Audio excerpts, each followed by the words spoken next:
Hi guys, this is Zach from Watches on You, and today I'm taking a look at the Sinn ARKTIS II chronograph. So this is another one of Sinn's famous dive watches, except this is a diver chronograph from the brand. Now, however, though, being it called the ARKTIS sounds a lot like Arctic. This watch has another significance where it can operate up to -40 at temperatures of down to -45 degrees Celsius. And I mean, that is a seriously cold temperature. I mean, in Minnesota, where we're from, that is the temperature where people stop wearing shorts and put on jeans. I mean, it's really cold. Most watches, the oils would start to freeze and gum up at that temperature. But Sinn uses a special blend of oils where the watch will still be able to function down to that very low temperature. So now let's go on to the case. So the case is a 43 millimeter stainless steel case. You can see it is fairly thick, and it's 17 millimeters thick. I mean, that is about the same thickness as a Rolex Deep Sea if you've ever held that. So it's a very thick case, but that's to accommodate the 7750 movement inside, as well as the larger high water resistance.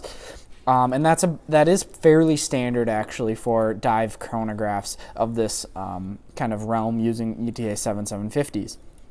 So in the case back here, you can see it has a snowflake and it says -45 degrees Celsius. So obviously that is denoting that it can last down to that temperature. So now let's go on to the dial, the bezel, and the movement.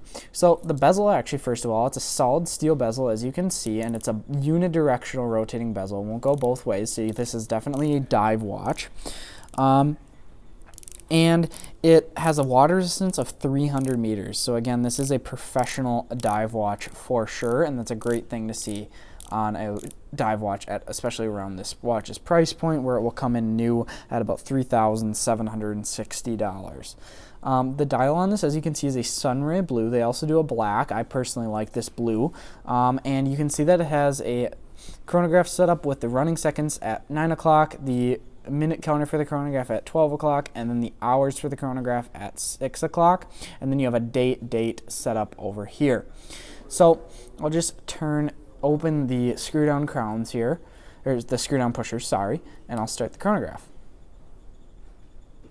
So the chronograph, I'll just let that run a little bit. It's got good action. It's a 7750 movement. So if you've ever felt an ETA 7750 before, that's what this feels like. It's a good movement, solid movement, very good when it comes to servicing and robustness. It's very durable. You really won't have to worry about this movement at all. It's really an icon of the watch industry. So as you can see, it resets very nicely. No problems with it whatsoever. I see that date was about to change, so I was just letting that go because I could see that it was misaligned. So just so you know, that wasn't something wrong with the watch. It was just starting to change. So now let's move on to a wrist shot. So first off, actually, before I put it on the wrist, I'll go over the bracelet. So the bracelet on this model is the kind of classic Sinn bracelet with the polished link in the center there, and then it has brushing on the outside. It's a very unique bracelet style, which is, you don't see that much in the watch industry these days, as so many brands have kind of copied the oyster style bracelet in some way or another that they have a lot of the times blended to the same. I like how Sinn went a little different, and they have their own unique style. You can see the clasp here. It is a pressed metal outer clasp, which I'm not a huge fan of. It would have been nice to see a thicker clasp that's a bit more, just feels a bit nicer than this watch has. So now I'll open this up. Hard with gloves, sorry. So inside you have a solid solid bars connecting the clasp though, which is a great thing to see, especially at this price point. You should definitely be using solid bars. It also comes with the diver's extension. If I can pop it out here. So it is just a pressed metal diver's extension, but that's not a bad thing, as a lot of watches around this price point will still have diver's extension of this style. And it's nice that it at least has one, as some divers will still neglect to include one, which is great. So now I'm going to do a wrist shot, sorry. So on the wrist, this watch at 43 millimeters, I think is a fine size for a diver chronograph. It's not too big at all, I'd say. The 43, I think it's great. It'll fit most wrists. It's very comfortable, by the way. The bracelet and everything just feels very nice on the wrist. For a professional diver, 43 millimeters is about the standard, especially a chronograph like this. And I think that you want that for the added legibility of a larger sized watch. So again, 7-inch wrist on my I have a 7-inch wrist, so it should fit most wrist sizes, as you can see. If you have a really small wrist, though, 43 millimeters might be a bit large. So there's one more thing I want to show you guys on this watch, and that is the special kind of copper sulfate activated dehumidifier that's built into these watches. So you can see that it has this little capsule there, and you can see it's blue, and it starts out at a lighter blue. This has a little bit darker than it will start at, and it will progressively get darker and darker blue, eventually to a point where we should probably replace it. So what it actually does is it takes all of the moisture in the air inside of the case out of the watch, and it absorbs it. So that's one thing that people don't realize. So even if you don't get water inside your watch, the air in there can still get humid. And so this way, this just takes all the humidity out of the watch inside. Now, it won't get very humid, but it's just a nice thing to have. So over time, in case some humidity gets inside, it will just be able to take it out, and it will make the watch last longer. So if you actually have one of these and you're wondering when's too blue, on their website, they kind of show the progression up to 100% saturation.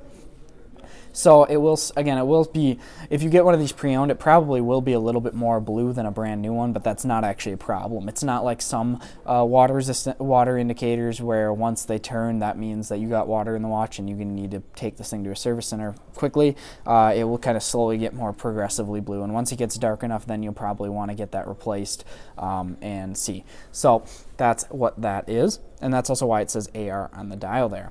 So this watch coming at $3,760 brand new, I think that's a bit much, as you can get I think the quality of this watch is great, but at that price point you can be getting Breitling chronographs and things pre-owned, which I think is great. But now pre-owned, this watch comes in at $2,350, and I think that is actually a great price for this watch. I think that the quality you're getting for $2,350 really isn't matched by any other watches at this price point, especially for an automatic chronograph. And that's one thing I really like. So I'd say if you're going to get one of these, definitely go pre-owned. And this watch, I'd like to mention, was lent to us by JB Hudson Jewelers for the purpose of this review. I'll be leaving a link in the description to their website if you want to inquire about purchasing this or see any of the other watches in their collection. But thank you guys for watching this video. Remember to like, subscribe, and share. Thanks.